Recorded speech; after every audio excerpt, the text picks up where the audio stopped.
Hi, it's Joey Reynolds and company. The fine feathered friend, Poopsie. We're going to call her Tweety Bird, but I think that's been taken.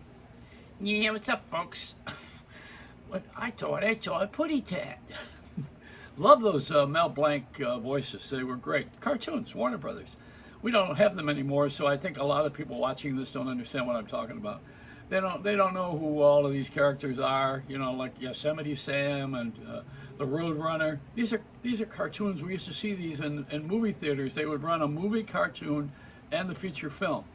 Now the feature film is a cartoon, or at least the cartoons are over there at the refreshment stand. The movie theaters now, you can come back to the theaters now, sit in the theater and have popcorn. You can take your mask off to eat popcorn. Isn't that a relief? And an opening up of everything. The Beacon Theater in New York, which is a rock and roll heaven in New York City, they had their first concert with John Bon Jovi, and his hair is worse than Pat Sajak's and mine. He looks older than me. That's because he is. No, seriously, we are all trying to get back to work and do what we always did, and many of us want to go back to where we were. I'd like to stand in a womb, but that ain't going to happen. Not easily. There's somebody who is going to have some invention that's going to keep us alive forever. Some Frankenstein that's going to be putting all of these parts together, creating something that lasts forever. That's got to be a miserable life to be around through more changes than a drag queen. I mean, 1,000 years of this? I don't think so. Maybe 100's pretty well rounded. That's enough if you can still chew. If you got food, you got hearing, and you can move around a little bit, and you can swear at the relatives, then you're fine. But if you got the dementia, then, a lot of people have that, then you don't remember that you swore at the relatives. But they do. That's the bad part of it. See, everybody has to have dementia, not just one. But this whole country has milk of amnesia. They forgot what we all were about here. We're all about family. Why is everybody raising the prices during a time when we are all suffering together at the same time with the same disease? Now, during World War II, everybody had to go to work and make arms, and we had to have blackouts and hide our lights from the bombs that were cruising over our country with German weapons. We wanted to really not be hit by the enemies, and we all worked together to make everything work, ration the food and sugar and coffee and all of that business. And everybody cooperated. This time around, we had a worse thing. The pandemic is global. It's the whole world.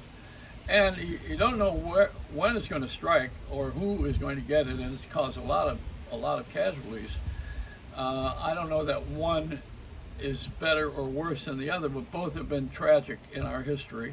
Anyway, back to this story. Now, why do we have no agreement on everybody not raising prices? We should all take the hit. Everybody has this. And speaking of that, the lawyers moved in already in Tulsa. And black people now are going to they don't know whether to have the Johnson & Johnson or the Morgan & Morgan. It's all about suing people now.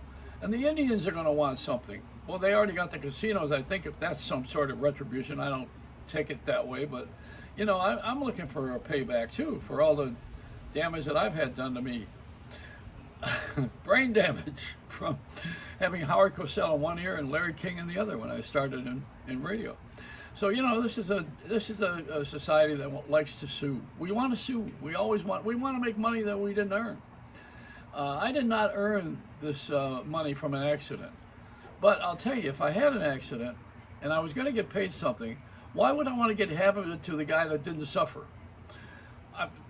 Because he's got a law degree. And incidentally, speaking of that, at Yale, they had a woman speaker there. She's a psychiatrist in one of the programs there, and a professor, I think. And she's saying that she had a dream that she would shoot white people and on the spot and not feel guilty about it after they were dead and gone. Got a little bit of trouble. Can't be saying that. But I did have Yale Week, Sex Week. Dr. Judith Koryansky, and Judith Reagan was invited, but she didn't come to the thing. we had a week of sex, I mean, talks at Yale. I should be so lucky. And I hosted the thing. They had Dildo Wednesday and Vibrator Tuesday, and the Girls Gone Wild all came in for the finale. It was a pretty interesting week for the students, but the dean never knew we were doing it. Only the fraternity that hosted it got permission from the campus, but never, the dean didn't know. So when he walked into Dildo Tuesday or Wednesday, he was a little surprised. And Al Goldstein had Screw Magazine, you ever remember that? You know, who has people he didn't like their heads coming through a toilet seat.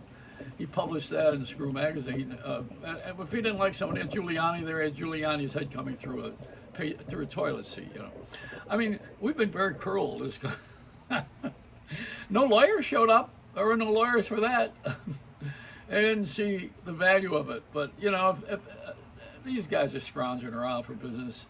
The ambulance chasing routine is true, and Shakespeare said, "Shoot the lawyers." I don't think he meant it physically.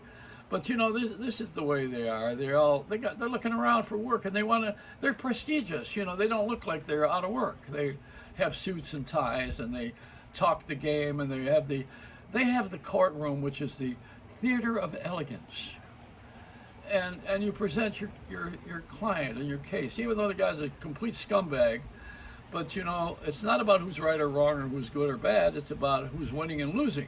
So it's a game, you know, and you got to go in there and you got to find some little flaw in the system, some sort of a precedence that was set before in 1803.